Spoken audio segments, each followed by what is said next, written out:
আসসালামু আলাইকুম। Satkania public school and কলেজের পক্ষ থেকে সবাইকে জানাই আন্তরিক শুভেচ্ছা এবং মোবারকবাদ।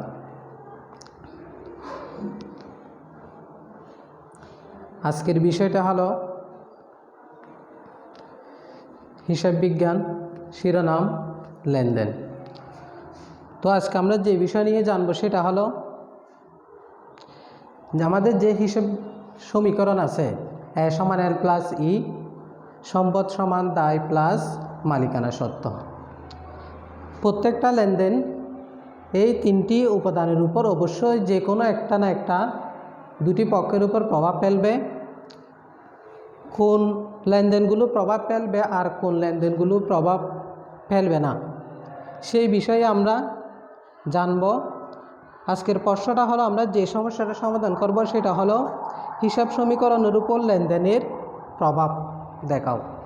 অর্থাৎ একটা হিসাব সমীকরণের উপর লেনদেনের কোন কোন উপাদানের উপর কি প্রভাব ফেলতেছে সেটা সম্পর্কে আমরা জানব। এখন আমরা প্রশ্নের মধ্যে যাব, যেটা ডিসেম্বর 1 তারিখে যেটা বলা হয়েছে 5 লক্ষ টাকা নিয়ে ব্যবসা শুরু করা হলো। যেহেতু আমাদের 1 তারিখে কোনো নগদ অর্থ নিয়ে ব্যবসা শুরু করা হয়েছে সেহেতু এটা হবে আমাদের প্রারম্ভিক মূলধন।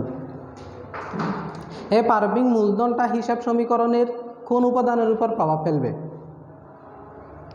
যেহেতু এটা একটা প্রারম্ভিক মূলধন সেটা আমরা এ সমান এল প্লাস ই এর মধ্যে আমাদের যেটা নগদ আইটেম আছে সম্পদ, যেহেতু নগদ টাকা এসেছে আমরা নগদে লিখব এবং আরেকবার মালিকানা সত্ত্ব হিসাবে ই বৃদ্ধি করব।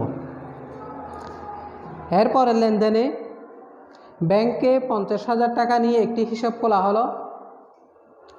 যেহেতু ব্যাংকে 50,000 টাকা নিয়ে একটি হিসাব খোলা হলো তাহলে এই 50,000 টাকা আমাদের কোত্থেকে চলে গেছে? নগদ টাকা থেকে চলে গেছে। সেজন্য আমরা একবার নগদ থেকে বাদ দিব, আরেকবার আমাদের আরেকটা সম্পদ সৃষ্টি হবে। সেটা কি? যেহেতু ব্যাংকে টাকা জমা দিয়েছে সেটা আমাদের সম্পদ, আরেকবার ব্যাংকের সাথে কি হবে? যোগ হবে। আমাদের পরবর্তী লেনদেন হলো দাঁড়ে পণ্য ক্রয়। যেহেতু দাঁড়ে পণ্য ক্রয় করা হয়েছে সেখানে আমাদের দায় সৃষ্টি হয়েছে। তো আমরা পাওনাদারের সাথে আমাদের কি করতে হবে? যোগ করতে হবে। আরেকবার যেহেতু টাকাটা আমাদের পরিশোধ করতে হবে এটা আমাদের মালিকানা সত্ত্বের সাথে সত্ত্ব থেকে কি দিতে হবে? বাদ দিতে হবে। এরপরের লেনদেনে আমরা আসি নগদে পণ্য বিক্রয়। যেহেতু নগদে পণ্য বিক্রয়ের কারণে নগদ অর্থের পরিমাণ বৃদ্ধি পায় সেহেতু আমরা নগদের সাথে যোগ করব। আরেকবার আমাদের আয় হিসাবে মালিকানা সত্ত্বের সাথে কি করব? যোগ করব। এরপরের লেনদেন আসি আমরা মালিক ব্যাংক হতে ব্যক্তিগত প্রয়োজনে ঋণ গ্রহণ 40,000 টাকা। হ্যাঁ, ব্যাংক থেকে ঋণ গ্রহণ করলে সেটা আমরা হিসাব সমীকরণের উপর প্রভাব ফেলতে পারি, কিন্তু এখানে একটা কথা বলে দেওয়া হয়েছে ব্যক্তিগত প্রয়োজনে। যেহেতু ব্যক্তিগত প্রয়োজনে কথাটা উল্লেখ করেছে তাহলে সেটা আমাদের প্রতিষ্ঠানের সাথে কি নয়? জড়িত নয়।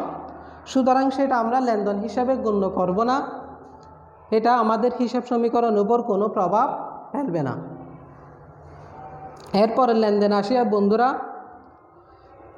ডিসেম্বর 15 তারিখ 45,000 টাকা আসবাবপত্র ক্রয়ের ফরমাইশ প্রদান। আসলে আমরা দেখতেছি এখানে 45,000 টাকাও আছে, আসবাবপত্র ক্রয়ের ফরমাইশ দেওয়া আছে। আমরা অনেক শিক্ষার্থীরা ভুল করে ফেলি, যেটা লেনদেন হিসেবে গণ্য করি। আসলে সেটা লেনদেন হবে না, কারণ ফরমাইশ বলতে একটা পণ্যের তালিকা মাত্র। যেহেতু পণ্যের তালিকা দিয়েছি, আমরা এখনও নগদ টাকাও লেনদেন করিনি এবং আমরা আসবাবপত্রও ক্রয় করিনি। একটা চাহিদাপত্র অর্থাৎ ফরমাইশ প্রদান করেছি। আমাদের এখনও কোনো যেহেতু অর্থের আদান প্রদান হয়নি, সম্পদের আদান প্রদান হয়নি, সেহেতু আমরা লেনদেন হিসাবে গণ্য করব না। এটা হিসাব সমীকরণ এ সমান এল প্লাস ই এর উপর কোনো প্রভাব ফেলবে না। এরপরে শিক্ষার্থীরা পরবর্তী লেনদেন আমরা যাব পাওনাদারকে পরিশোধ 15,000 টাকা। পাওনাদারকে যেহেতু আমরা টাকা পরিশোধ করেছি আমাদের নগদ টাকার পরিমাণ কমে গেছে, অন্যদিকে দায়ের পরিমাণ কমে গেছে। যেহেতু নগদ টাকার পরিমাণ আমাদের কাছ থেকে চলে গেছে সেহেতু আমরা নগদ থেকে বাদ দিব। আরেকবার ওদিকে যেহেতু আমাদের দায় কমে গেছে, আমাদের দায় থেকে বাদ দিয়ে দেখাবো। বন্ধুরা, এখন আমরা সমাধানে যাব। সমাধানে যাওয়ার পূর্বে আমাদের এখানে একটা গুরুত্বপূর্ণ বিষয় হলো, আমার পুরো অঙ্কটা পরে কয়টা সম্পদ আমি বের করতে পারতেছি সেটা আমাকে আগে নিজে নিজে বের করতে হবে। আমি কয়টা সম্পদ পাচ্ছি, আমি এখানে যে কলামটা করেছি এখানে আমরা সম্পদ যদি 2টা পাই 2টা কলাম হবে, 3টা পেলে 3টা হবে, 4টা পেলে 4টা হবে। অঙ্কের উপর নির্ভর করবে এটা এখানে কয়টা সম্পদের কলাম হবে। তাহলে আমরা শিক্ষার্থীরা কোথায় সম্পদ পাচ্ছি? প্রত্যেকটা অঙ্কে নগদ অবশ্যই থাকবে। তাহলে আমরা নগদের জন্য আগে আমরা এদিকে লিখে ফেলব। আমরা একটা সম্পদ পেয়েছি নগদ। বন্ধুরা, এরপরে ব্যাংকে যেহেতু জমা দিয়ে একটি হিসাব খোলা হয়েছে, তাহলে ব্যাংকের হিসাবে যেই অর্থ থাকে সেটাও আমাদের প্রতিষ্ঠানের জন্য সম্পদ হিসাবে গণ্য করা হয়। সেজন্য ব্যাংক এটাও হবে আমাদের জন্য সম্পদ। ইতিমধ্যে আমরা 2টা লেনদেন পেয়েছি, 2টা সম্পদ পেয়েছি। এর পরবর্তীতে আছে আমাদের দ্বারে পণ্য ক্রয়। যেহেতু দ্বারে পণ্য ক্রয়ের কারণে দায় সৃষ্টি হয়েছে, সেটা সম্পদ নয়, সেটা আমরা দায়ের দিকে আমরা দায় কয়টা পাচ্ছি সেটা লিখবে। এদিকে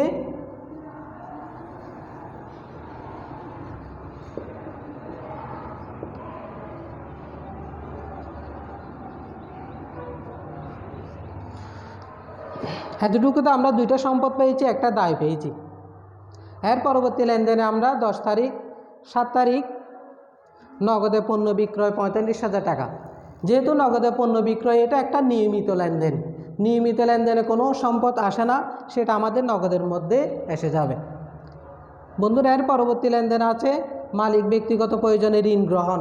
যেহেতু ব্যক্তিগত প্রয়োজনে ঋণ গ্রহণ করেছে, সেটা আমরা লেনদেন হিসেবে যেহেতু গণ্য করতেছি না, হিসাব সমীকরণে সমান প্লাস এর মধ্যে কোনো প্রভাব ফেলবে না, তাহলে সেটার জন্য আমাদের কোনো সম্পদ লিখতে হবে না। এরপরে লেনদেন আসি আমরা 45,000 টাকা আসবাবপত্রের ক্রয়ের ফরমাইশ প্রদান। বন্ধুরা, আগেই বলছি যেটা লেনদেন হবে না সেটা সমান এল প্লাস ই এর মধ্যে কোনো প্রভাব ফেলবে না, তাহলে এটাও আমরা লেনদেন হিসাবে গণ্য করব না। এখানে কোনো সম্পদ, দায়, পাওনাদার, দায় এগুলো আসবে না। এরপরে লেনদেন আসে পাওনাদারকে পরিশোধ। আগে আমরা যেটা দ্বারা ক্রয় করেছিলাম সেটা 20 তারিখে এসে আমরা পরিশোধ করতেছি এর 15,000 টাকা। বন্ধুরা, তাহলে এখানে কোনো সম্পদ এবং দায়ের কোনো হিসাব আসতেছে না। তাহলে আমরা ইতিমধ্যে 2টা সম্পদ পেয়েছি, একটা পাওনাদার পেয়েছি। আর মালিকানা সত্ত্ব আমাদের এদিকে থাকবে। প্রত্যেকটা অঙ্কে মালিকানা সত্ত্ব এবং নগদ 2টা কলাম অবশ্যই থাকবে, মনে রাখবে। এরপর আমরা সম্পদগুলো কয়টা আছে, এখন আমরা 2টা যেহেতু সম্পদ পেয়েছি, আমরা এই সম্পদের কলামকে 2 ভাগে ভাগ করব, 2টা কলামে ভাগ করব। এরপরে আমরা দায়সমূহের মধ্যে আমরা দায় অনেক সময় 2টাও পেতে পারি, একটাও পেতে পারি। যদি দায় আমরা এই অঙ্কে আমরা দায় পেয়েছি একটা, তাহলে আমাদের এই দায়সমূহে এই কলামটাকে বিভক্ত করতে হচ্ছে না। যদি আমরা ওখানে 2টা দায় পেতাম, তাহলে এটাকে আমরা অবশ্যই বিভক্ত 2 ভাগে ভাগ করা হতো এই কলামকে। তাহলে এখানে আমরা পুরোটাই রেখে দিতে পারতেছি। এখন তাহলে আমাদের এখানে সম্পদটা লিখতে হবে। প্রথমে যেটা সম্পদ নগদ, এরপরেরটা যেটা আছে ব্যাংক, এরপরে দায়ের মধ্যে আমরা একটা দায় পেয়েছি, সেটা হলো পাওনাদার।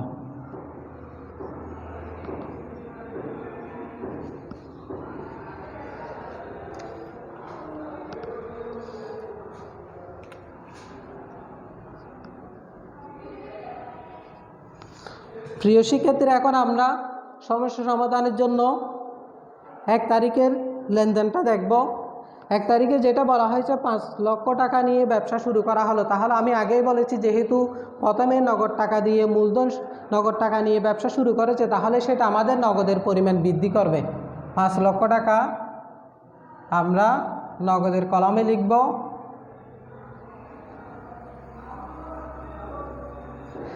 আরেকটা কোথায় বৃদ্ধি পাবে? মালিকানা সত্ত্ব বৃদ্ধি পাবে 5 লক্ষ টাকা।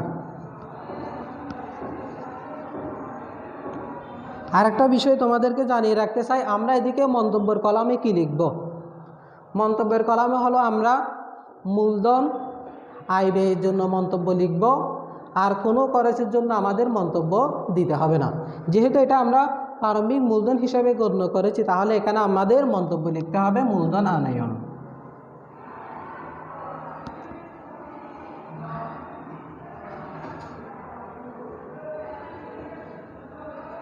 বন্ধুরা, প্রথম লেনদেনটা আমরা এভাবে লেখার পর আমাদের প্রথম তারিখের পর যেটা আছে উদ্বৃত্তটা বের করতে হবে। উদ্বৃত্তটা কিভাবে বের করব, আমরা এভাবে সোজা দাগ দিব, দেওয়ার পর আমরা উপরে যেই টাকাটা আছে সেটা আমরা নিচে নিয়ে আসব। তার 1 তারিখের উদ্বৃত্ত আমাদের 5 লক্ষ টাকা, এখানেও হবে ঠিক 5 লক্ষ টাকা।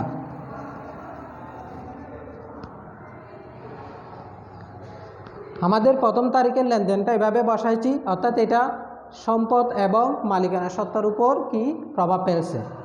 এরপরে দ্বিতীয় লেনদেনে যাব আমরা। দ্বিতীয়টা বলা হয়েছে কি,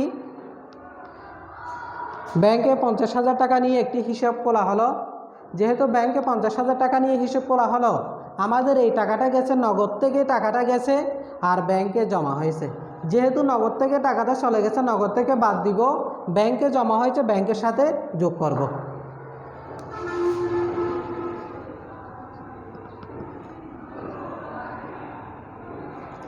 তাহলে নগদ থেকে আমাদের 50,000 টাকা বাদ দিয়ে দেখাবো।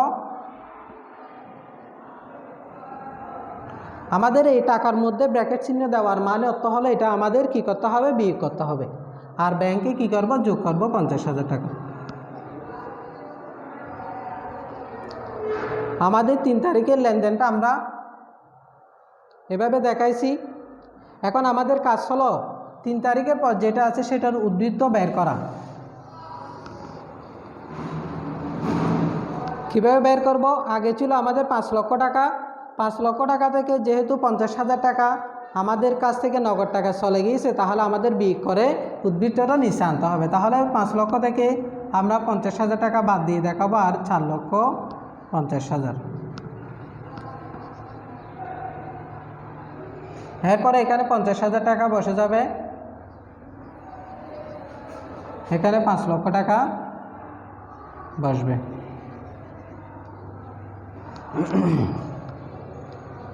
এখানে উদ্বৃত্তটা লিখব। বন্ধুরা, এরপর আমরা পরবর্তী লেনদেন আসি। দ্বারে পণ্য ক্রয় করা হলো 25,000 টাকা। যেহেতু দ্বারে পণ্য ক্রয় করেছে 25,000 টাকা, আমাদের দ্বারে পণ্য ক্রয়ের কারণে পাওনাদার সৃষ্টি হয়েছে। যেহেতু পাওনাদার সৃষ্টি হয়েছে, আমাদের পাওনাদারের পরিমাণ বৃদ্ধি পেয়েছে, তাহলে পাওনাদারে বৃদ্ধি পাবে। আর সেটা যেহেতু খরচ, আমাদের মালিকানা সত্ত্বকে কি করবে, হ্রাস করবে।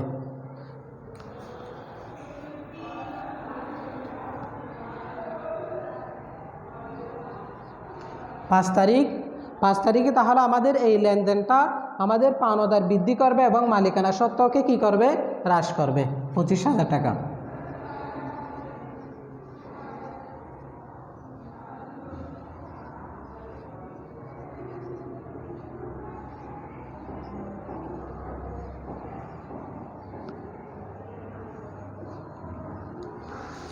এখন আমরা পূর্ববর্তীগুলোর মতো উদ্বৃত্ত বের করব।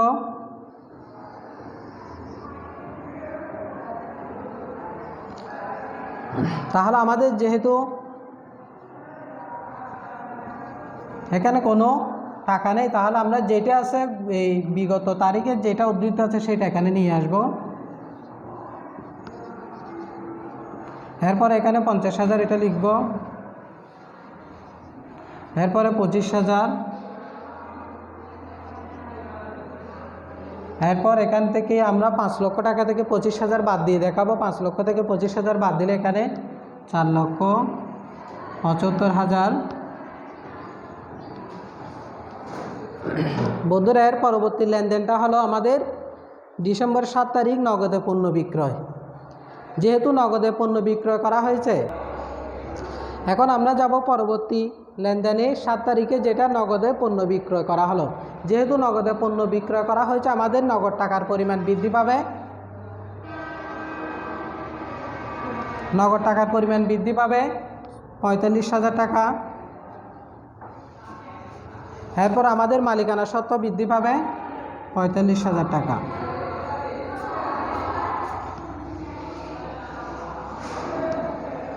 বন্ধুরা, এরপর আমরা কি করব? উদ্বৃত্ত বের করব। তাহলে আমরা এখানে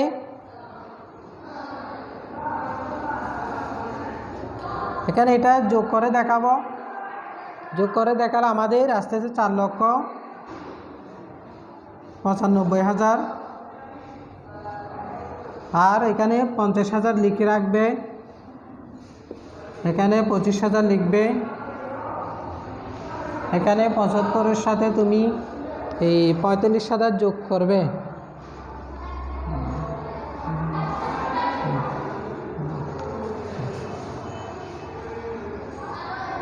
$4,20,000 টাকা। বন্ধুরা, এর পরবর্তী লেনদেনে যাব আমরা। পরবর্তী লেনদেনে 10 তারিখ মালিক ব্যাংক হতে ব্যক্তিগত প্রয়োজনে ঋণ গ্রহণ করেছে। যেহেতু ব্যাংক থেকে ব্যক্তিগত প্রয়োজনে ঋণ গ্রহণ করেছে, সেটা হিসাব সমীকরণের উপর কোনো প্রভাব ফেলবে না, সেটা বাদ দিবে। এরপরের লেনদেন 45,000 টাকার আসবাবপত্র ক্রয়ের ফরমাইশ প্রদান করা হলো। যেহেতু আসবাবপত্র ক্রয়ের ফরমাইশ প্রদান করেছে, এটা কোনো লেনদেন নয়, তাহলে সেটা হিসাব সমীকরণ A=L+C এর মধ্যে কোনো প্রভাব ফেলবে না। এর পরবর্তী লেনদেনে যাব আমরা 20 তারিখে পাওনাদারকে পরিশোধ। যেহেতু পাওনাদারকে পরিশোধ করেছে, তাহলে আমাদের নগদ টাকা চলে গিয়েছে। তাহলে যেহেতু নগদ টাকা চলে গেছে, আমাদেরকে নগদ থেকে বাদ দিয়ে দেখাতে হবে, এবং যেহেতু পাওনাদার কমে গেছে, আমাদের পাওনাদার বাদ দিয়ে দেখাতে হবে। তাহলে আমাদের 15,000 টাকা যেটা পাওনাদারকে পরিশোধ করেছে, সেটা আমরা নগদ থেকে বাদ দিব।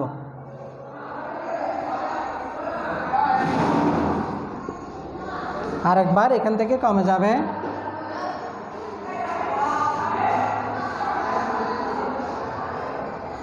এখন আমরা উদ্ধৃত বের করব।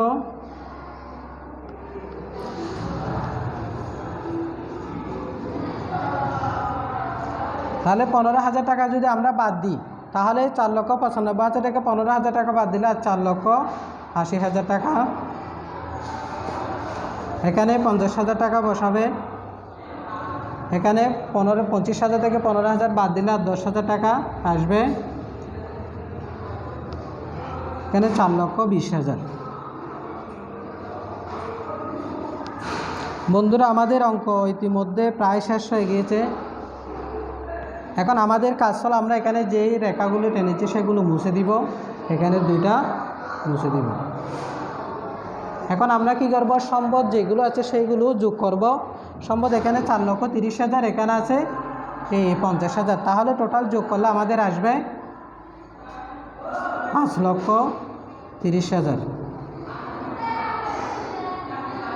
আমাদের হিসাব ক্লোজ করতে হবে, অর্থাৎ এই 2টা আন্ডারলাইন করে 2টা রেখা দিয়ে আমাদের হিসাবটা কি ক্লোজ করতে হবে। এখানে 4,20,000-এর সাথে আমরা বন্ধ করব। প্রিয় শিক্ষার্থীরা, আমাদের এখানে একটু দুঃখিত, যেটার জন্য এখানে আমাদের যোগ করতে গিয়ে 5,20,000-এর জায়গায় 4,20,000 টাকা চলা ছিল। আমরা এটা আবার সংশোধন করলাম। 4,75,000 টাকার সাথে আমরা যদি 45,000 টাকা যোগ করব, তখন 5,20,000 টাকা হবে। তাহলে সেই 5,20,000 টাকা এর পরবর্তীতে উদ্ধৃত হিসাবে দেখাবো। এরপর আমরা সম্পদগুলো যোগ করে 5,30,000 টাকা পেয়েছি, এবং দায় প্লাস মালিকানা সত্ত্ব যোগ করেও এখানে 5,20,000-এর সাথে আমরা যখন 10,000 টাকা যোগ করব, তাহলে 5,30,000 টাকা আসবে। এভাবে হিসাবটা ক্লোজ করব। বন্ধুরা, আমাদের মনে রাখতে হবে, মোট সম্পদের সাথে দায় প্লাস মালিকানা সত্ত্ব মিলতে হবে।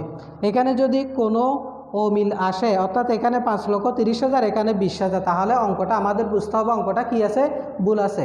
তাহলে আমাদের এভাবে আমাদের সমস্যাটা কি করতে হবে, সমাধান করতে হবে। বন্ধুরা, আজকের মতো এতটুকু। পরবর্তী ক্লাসে আমরা আরও বিস্তারিত নিয়ে আলোচনা করব। ধন্যবাদ সবাইকে। আসসালামু আলাইকুম।